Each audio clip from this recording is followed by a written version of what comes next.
අයිබෝවන් ආදරණීය දුවේ පුතේ ස්වභාවිත සිංහල පාඩම් මාලාවට ඔයාලා සියලු දෙනාම ආදරෙන් පිළිගන්නවා. අපි අද කතා කරන්නේ නූතන පද්‍ය සංග්‍රහයේ කවි පන්තිය. අපේ කවි පන්තිය තමයි පොඩි දුව කවි පන්තිය. පොඩි දුව කවි පන්තිය රචනා කරලා තියෙන්නේ මොනිකා රුවන්පතින කිවිඳිය. කිවිඳියක් නිසාම ඇගේ කවිය විශේෂ වෙනවා. කොහොමද එයාගේ කවිය විශේෂ වෙන්නේ? විචාරකයෝ කියන විදිහට මොනිකා රුවන්පතිරණ කියන්නේ ස්ත්‍රීවාදී කිවිඳියක්. විශේෂයෙන්ම ඇය කාන්තාවන් පිළිබඳ තමන්ගේ කවියේදී වැඩියෙන්ම අත්දැකීම් කරගත්තා. බාල, තරුණ, මහලු වියේ සිටින කාන්තාවන් මේ සමාජ දේහය තුල මුහුණ දෙන්නා වූ දුක්ඛම් කඩලු, මුහුණ දෙන්නා වූ මනෝභාවය, මනෝමය පීඩනය, කුටුම්බ ජීවිතය තුළ ඇය මුහුණ දෙන්නා වූ විවිධ වූ දුෂ්කරතාවන් තමන්ගේ කවියේ තේමාව කරගන්නට මොනිකා රුවන්පතිරණ උත්සුක වෙලා තියෙනවා. ඉතින් අපිට මේ නිර්දේශ වෙලා තියෙන කවි පන්තියේ තේමාව තමයි පොඩි දුව. පොඩි දියණියක් ගැන තමයි කිවිඳිය මේ කවි පන්තියේදී තේමා කරගෙන තියෙන්නේ. අපි බලමු කිවිඳිය මොකක් ගැනද මේ කතා කරන්නේ. පොඩි දුව කියන මාතෘකාව තුළින් කිවිඳිය ඉදිරිපත් කරන්නට හදන තේමාව මොකක්ද කියලා අපි විමසලා බලමු. දැන් දරුවනේ ඔයාලට මේ කවි පන්තිය දිහා බලනකොටම පේනවා මේ කවි පන්තිය ආකෘතිය. මොන වගේ ආකෘතියද කිවිඳිය පාවිච්චි කරලා තියෙන්නේ? බැලුමටම ඔයාලට පේනවා කිවිඳිය සිව්පද ආකෘතියක් පාවිච්චි කරලා තියෙනවා. සිව්පද පද්‍ය 3ක් කිවිඳිය යොදාගෙන තියෙනවා.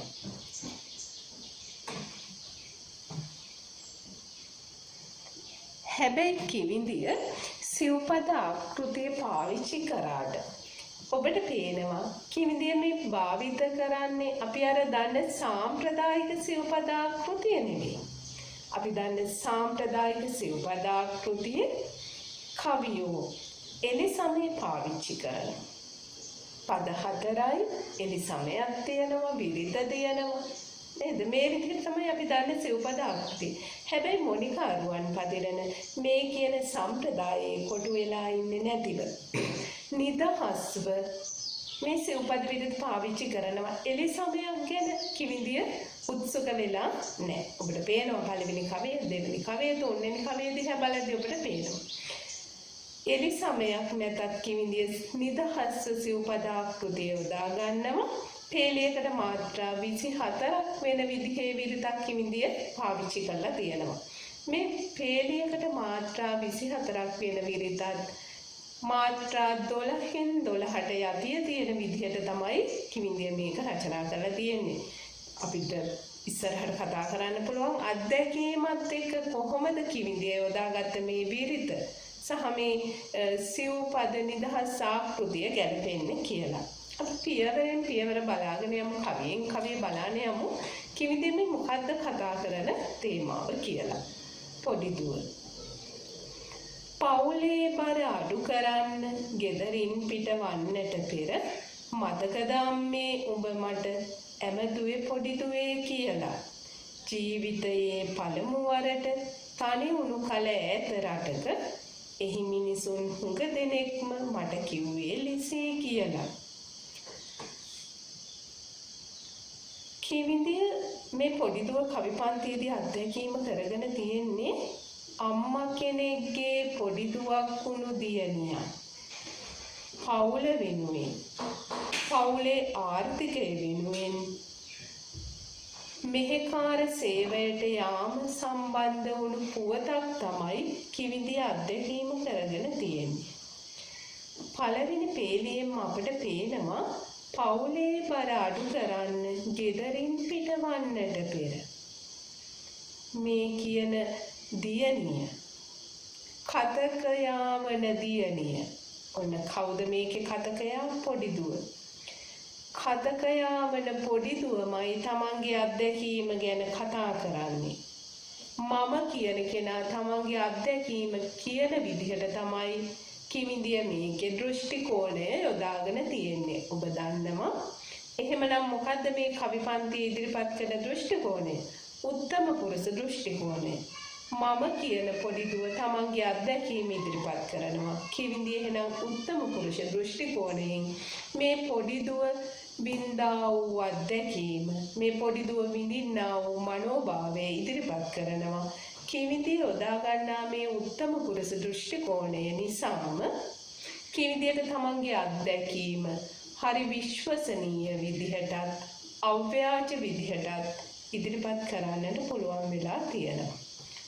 මේ පොඩි දුව, එහෙම නැත්නම් මේ කදක පොඩි දුව කියනවා පවුලේ බර අඩු කරන්න, ගෙදරින් පිටවන්නට පෙර කුමක් සඳහාද මේ පොඩි දුව මෙහෙකාර සේවය සඳහා නැත්නම් මේ පවුලෙන් පිට වෙලා යන්නේ? පවුලේ බර අඩු කරන්න, පවුලේ ජීවන බර, පවුලේ ආර්ථික බර අඩු කිරීම සඳහා තමයි මේ පොඩි දියණිය තමන්ගේ මෙහෙවර ඉටු කරන්නේ. තමන්ගේ ගෙදරින් පිට වෙලා යන්නේ පවුලේ බර අඩු කිරීම සඳහා, තමන් පවුලේ ආර්ථිකයට උරදීම සඳහා තමයි මේ කුඩා දියණිය මෙහෙකාර සේවයට යන්නේ කියන එක කිවිඳිය මෙතනින් කතා කරනවා. මතකද අම්මේ? අම්මට කතා කරනවා, ආමන්ත්‍රණය කරනවා. තමන් ඉස්සරහා අම්මා මේ වෙලාවේ නැහැ. අම්මා ඉන්නේ බොහෝ දුර ඈතක. හැබැයි තමන් ළඟ නැති මෑණියන්ට මේ පොඩි දියණිය ආමන්ත්‍රණය කරනවා. මතකද අම්මේ උඹ මට එමතුයි පොඩි දුවේ කියලා. තමන්ගේ මෑණියන්ට මේ පොඩි දුව ආමන්ත්‍රණය කරන්නේ උඹ කියන ආමන්ත්‍රණ පදයෙන්. මේ උඹ කියන ආමන්ත්‍රණ පදය හරි විශේෂ පදයක්. උඹ කියන පදය අපි වෙන් කරලා ගත්තොත් අපේ භාෂාව ඇතුලේ අපි මේක ග්‍රාම්‍ය ව්‍යවහාරයක් විදිහට සැලකනවා. හැබැයි ගැමි සමාජ පසුබිම කලා සලකනකොට ගැමි ජන විඥාණය තුල උඹ කියන ආමන්ත්‍රණය ග්‍රාම්‍ය ව්‍යවහාරයකට වඩා ලෙන්ගතු වූ සමීපස්ත බව හඟවන්නා වූ ආමන්ත්‍රණයක්. ඉතින් මේ පොඩි දියණිය තමන්ගේ අම්මට උඹ කියලා ආමන්ත්‍රණය කිරීම තුළ මේ මව සහ දියණිය අතර තිබෙනා වූ ආදරණීය බැඳීම කිවිඳිය මනාව ප්‍රතිරූපණය කරනවා. මේ තමන්ගේ නිවසෙන් පිට වෙලා තමන්ගේ ගෙදර ආර්ථිකයට උරදීම සඳහා පිටට පැමිණි, එහෙම නැත්නම් මෙහෙකාරකමට පැමිණි දියණිය සිහිපත් කරනවා. බොහොම සංවේගයෙන් අනුවේදනීය සිහිපත් කරනවා. ගෙදරින් පිට වෙලා එන්නට කලින් තමන්ට අම්මා ආමන්ත්‍රණය කළේ පොඩි දුවේ කියලා. එහෙනම් මේ පොඩි දුවේ කියන ආමන්ත්‍රණයට මේ කුඩා දියණිය කෙතරම්නම් ලෙන්ගතුද, කෙතරම්නම් කැමතිද, කෙතරම්නම් මේක අපේක්ෂා කරනවාද කියන එක කිවිඳිය මේ තුලින් පෙන්නනවා. විශේෂයෙන්ම උත්තම පුරුෂ දෘෂ්ටි කෝණයෙන් හින්දා මේ කියන හැඟීම් මනාව නිරූපණය කරන්න කිවිඳියට පුළුවන් වෙනවා. ජීවිතයේ පළමු වරට තනි වුණු කල ඈත රටක මෙච්චර කාලයක් දෙමව්පිය රැකවරණය යටතේ, දෙමව්පිය සෙනෙහස යටතේ හැදුණු වැඩුණු මේ පොඩි දියණිය ජීවිතේ පළමු වරට ගෙදරින් පිටත් වෙලා ආවේ තනි වුණේ ඈත රටක. සමහර විචාරකයන් ඈත රට කියන එකෙන් පිට රටක් කියන එක අදහස් කළා. මේ කියන පැදිපෙළේ ගලා යාමත් එකට එක්ක අපිට තහවුරු වෙනවා මේ කතා කරන්නේ අපේ රටේම නාගරික වූ නිවසක් කියන එක. ඇය ලබන්නා වූ ආමන්ත්‍රණ පද සමග ගලපලා බලනකොට අපිට තේරෙනවා මේ කතා කරන්නේ අපේම සමාජයේ ඉහළ පාන්තික ධනපති පාන්තික නාගරික නිවසක තමයි මෙයා මෙහෙකාර සේවයට යන්නේ. එහි මිනිසුන් හුඟ දෙනෙක්ම මට කිව්වේ මෙසේ කියලා. අම්මගෙන් පොඩි දුව කියලා ආදරණීය ආමන්ත්‍රණයක් ලැබපු මේ පොඩි දියණිය මෙහෙකාර සේවයට ධනපති පාන්තික නිවසක පැමිණීමත් සමග එයාගේ නාමයේ ශනිකව වෙනස් වෙනවා. එක මොහොතකින් වෙනස් වෙනවා. පොඩි දුව කියන ආමන්ත්‍රණය වෙනුවට එයාට ලැබෙන්නේ ලිසී කියන නාමය. බොහෝ වෙලාවට මේ ලිසී කියන නාමය මේ පොඩි දුවගේ නියම නාමය වෙන්නත් පුළුවන් නොයසේ නම් ධනපති මාන්තික මිනිසුන් සිය මහන් තත්වයේ පෙන්වීම සඳහා වැඩකාරියන් වෙනුවෙන් එහෙම නැත්නම් තමන් ළඟ මෙහෙකාර සේවයේ දෙන්නා වුන් වෙනුවෙන් ආරෝපණය කළා වූ නාමයක් වෙන්නත් පුළුවන්. එහෙමනම් මේ පොඩි දියණියට මෙහෙකාර සේවයට යනවත් එකම තමන්ගේ අනන්‍යතාව නැති වෙනවා. තමන්ට හිමි වෙලා තිබුණු ආදරණීය නාමය නැති වෙනවා. ආරෝපණය කළා වූ මෙහෙකාරකමට උරුමකම් කියන්නා වූ නාමයකට ඇයට මුහුණ දෙන්නට සිදු වෙනවා. අන්න ඒකේ ඛේදවාචකය තමයි කිමිඳිය මේ කවි පෙළ හරහා ඉදිරිපත් කරන්නේ. එතකොට අපි දැක්කා කිමිඳිය යොදාගත්තේ සිව්පද විරිතක් සහ පේලියකට මාත්‍රා 24ක් විතර යන විදිහට. පේලියේ මාත්‍රා 12න් 12ට යටිය තැබෙන විදිහට ඉදිරිපත් කරන විලාසයත් එක්ක වේදනාවෙන් පීඩණයටපත් වූ ළමා සිතක මනෝභාවය අපූර්වට නිරූපණය කරන්නට කිවිඳියට හැකි වෙලා තියෙනවා. මේක කියන යතිය සහ මාත්‍රා සංඛ්‍යාවත් එක්ක මේක ගැයෙන විදිය තුල පොඩි දියණියගේ වේදනාවටපත් වුණු සංවේදනාවන් පාඨක හදවත්වලට දනවන්නට කිවිඳිය සමත් වෙලා තියෙනවා. අපි දෙවෙනි කවියට යනවා. අතින් හිසින් බර උසුලන් පාර දිගේමයි යනකොට මේ කාර්යසේවයට ආවට පස්සේ මේ කුඩා දියණිය මුහුණ දෙන්නා වූ අනේක විද දුක්ඛම් කඩළු කිවිඳිය හරි අපූර්වට ඉදිරිපත් කරනවා. හරි තාත්විකව ඉදිරිපත් කරනවා. අතින් හිසින් බර උසුලන් මේ දියණිය මේ මෙහෙකාර සේවයට ආවට පස්සේ කරන්නා වූ ඉවරයක් නැති වැඩ, තමාට ඔරොත්තු නොදෙන්නා වූ තරමේ වැඩ, අධික වූ වැඩ සම්භාරය පිළිබඳව කිමිඳිය කියන්නේ කොහොමද? අතින් හිසෙන් බර උසුලන්, අතින් හිසෙන් බර උසුලන්, හලන්ත ශබ්දානුප්‍රාසය, අතින් හිසෙන් බර උසුලන් යන පදයන්ගේ හලන්ත නාසික ශබ්දයේ අනුප්‍රාසයත් එක්ක කිවිඳිය මේ දියණිය ඉවරයක් නැතිව වැඩ, තමන්ට ඔරොත්තු නොදෙන තරමට වැඩ කරන බව අපට දනිත කරවනවා. මෙයා අතිනුත් බඩු මලු එල්ලගෙන හිසිනුත් බර උසුලාගෙන මෙහෙ කාර්යයක් විලසට පාර දිගේ යන ස්වරූපය අපේ සිත්වල මවා පාන්නට, සංකල්ප රූප මවා පාන්නට කිමිඳිය සමත් වෙනවා. දකින කෙනෙක් මට කිව්වේ ඒ වැඩකාරියක් කියලා. තමන්ට අනන්‍ය වූ නාමය පවා අහිමි වූ මේ පොඩි දියණිය ලිසී කියන ආරෝපිත මෙහෙ කාර්යයකට උරුම වුණු නාමයෙන් විතරක් නෙවෙයි, තවත් කෙනෙක් ඇය හඳුන්වන්නේ වැඩකාරියක් කියලා. ගර්හිත නාමය පහත් කොට සලකනු ලැබීමට මේ දියණිය ලක් වෙනවා. මෙයා බඩු අරගෙන අධික වූ තමන්ට ඔරොත්තු නොදෙනම තරමේ බර උසුලාගෙන යනකොට සමාජයට ආරෝපණය කරන්නේ එයා අපේක්ෂා කරන ආදරණීය අම්මයාට ආමන්ත්‍රණය කරපු නාමයෙන් නෙවෙයි. වැඩකාරියක් ලිසී කියන ආරෝපණය කරන ලද්දා වූ නිර්ධන පාන්තිකකම නිසාම මෙහෙකාරකම නිසාම ආරෝපණය කරන ලද්දා වූ පහත් කොට සලකනු ලබන නම් වලින්.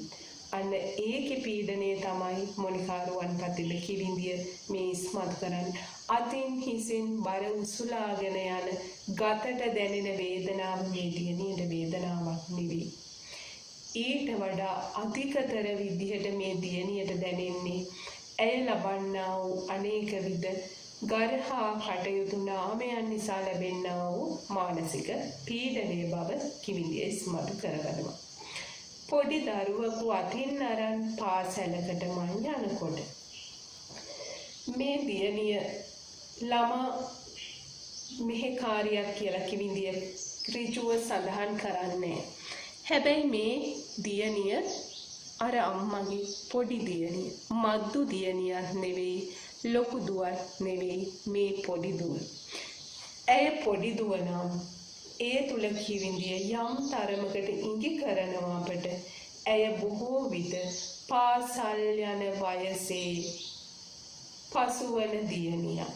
පාසල් ගමන අතරමඟ කඩා කප්පල් වූ දියණියක් කියන එක මේ පොඩි දුව කියන විශේෂණ පදය තුල කිවිඳිය ඉස්මතු කරනවා. දකින එතන හිඳින අය කිව්වේ බේබිගේ ආයම්මා කියලා. කුඩා දරුවෙක් පාසල් යා යුතු වයසේ, පාසල් අධ්‍යාපනය ලැබිය යුතු වයසේ, පාසල් අධ්‍යාපනය අහිමි වූ දියණියක්. තවත් දරුවෙක්, ධනපති පාන්තික දරුවෙක් පාසලකට අරන් යන්න සිද්ධ වෙලා තියෙනවා. මෙන්න මේ සමාජ ඛේදවාචකයේ තමයි කිවිඳිය ඉතා සංයමයෙන් යුතුව මේ හරහා ඉස්මතු කරන්නේ. වර්තමාන සමාජයේ පෙළන්නා වූ ළමා අයිතිවාසිකම් අහිමි වීමේ ළමා මෙහෙකාර සේවය පිළිබඳ ඛේදවාචකය කිවිඳිය හරි අපූර්වට සංයමයෙන් ඉදිරිපත් කරනවා. විශේෂයෙන්ම මේ කියන පොඩි දියණිය ලිසී යන නාමයෙන්, වැඩකාරියක් කියන නාමයෙන්, ආයම්මා කියන නාමයෙන් ඇමතුම් ලබද්දී නිර්ධන පාන්තිකකම නිසාම ධනපති පාන්තික දරුවා ආමන්ත්‍රණය ලබන්නේ බේබි කියන නාමයෙන්. මේ බේබි කියන නාමය හරි සංකේතාත්මකයි. ධනපති පාන්තික දරුවන් බේබිලා යන නාමයෙන් හඳුන්වන බොහෝ වරප්‍රසාද ලබන මේ සමාජ ක්‍රමයේ විසම ස්වરૂපය කුඩා දරුවන්ට දැනෙන ආකාරය කිවිඳිය මේ හරහා ඉදිරිපත් කරනවා. කෑම බීම උයා පිහා මන්දර දියාදින කලට කලින් අපි සඳහන් කළා වගේම මේ පොඩි දියණියට අර කුඩා දරුවා අතින් අල්ලගෙන පාසලට යන එක වේදනාවක් නෙවෙයි. එයින් දැනෙන්නා වූ ශාරීරික වේදනාව පීඩනයේ වේදනාවක් නෙවෙයි. ඇය පෙළන්නා වූ එකම පීඩනය වන්නේ සමාජයේ විසින් පොඩි දුවක් වුණු ඇයට ආයම්මා යන නාමයෙන් ආමන්ත්‍රණය කිරීම.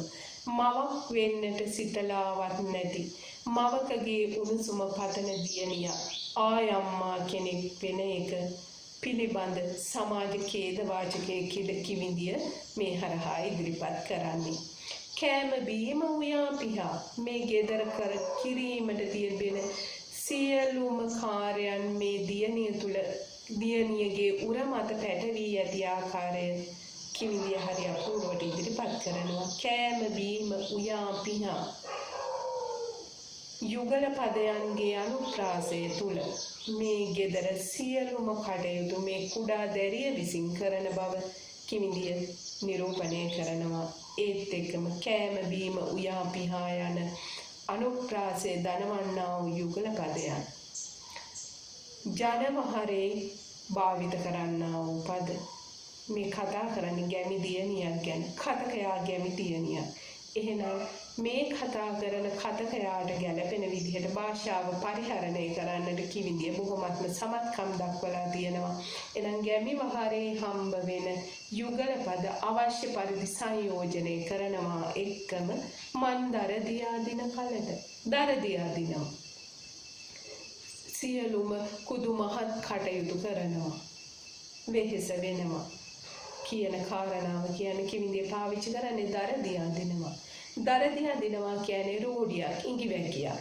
එහෙමනම් ඔබට පේනවා කිවිඳිය මේ කවි පෙළේදී සරල වූ ව්‍යවහාර භාෂාව භාවිත කරනවත් එක්කම ගැමි වහරේ භාවිත කරන යුගල පද සහ රූಢිමය ප්‍රකාශනයන් අවශ්‍ය පරිදි සංයෝජනය කරනවා තේමාවට බොහොමත්ම ගැළපෙන විදිහට. දකින සියලු දෙනා කිව්වේ ගෙදර කුස්සියම්මා කියලා.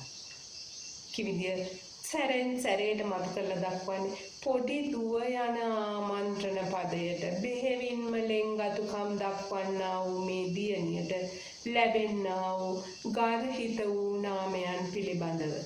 වේලාවකට ලිසි, වේලාවකට වැඩකාරියක්, වේලාවකට ආයම්මා. ඒ විතරක් නෙවෙයි ගෙදර වැඩ කටයුතු කුදු මහත් කටයුතු කරද්දී එයා ලබන ආමන්ත්‍රණය සමාජය තුළින් කුස්සියම්මා කියන ආමන්ත්‍රණය. ඒ අම්මේ දවස ගෙවිලා නිදි පැදුරේ ඇලවුණාම මෙන්න මේ කියන සියලුම කාර්යයන් කරලා හැන්දෑවට නිදි පැදුරේ ඇලවුණාම මේ කියන කුඩා දියණිය ධනපති පාන්තික නිවසේ මෙහි කාර්යකම් කරන දියණියට ඇඳන් කොට මෙට්ටා හිමි ඇයට හිමි එකම ආසනයේ නිදි පැදුරේ ඇලවෙන නිමේෂයේ තවමත් සිහිනෙන් නුඹ මට කියන්නේ පොඩි දුවේ කියලා සමාජයෙන් ගර්හිත වූ නාමයන් ලැබූ ඒ නිසාම පීඩණයට පත් වූ මනෝභාවය කිවිඳිය හරි අපූර්වට උද්දීපනය කරන්නේ සිහිනයේදී මේ සියලු කටයුතු හමාර කර සිහිනයක් ලබන නිමේෂයේදී අර අම්මගේ ආදරණීය පොඩි දුව කියන ආමන්ත්‍රණය මේ දියණිය ලබන බව කිවිඳිය හරි අපූර්වට ඉදිරිපත් කරනවා. එහෙමනම් අපි දැක්කා මවකගේ කුඩා දියණියක්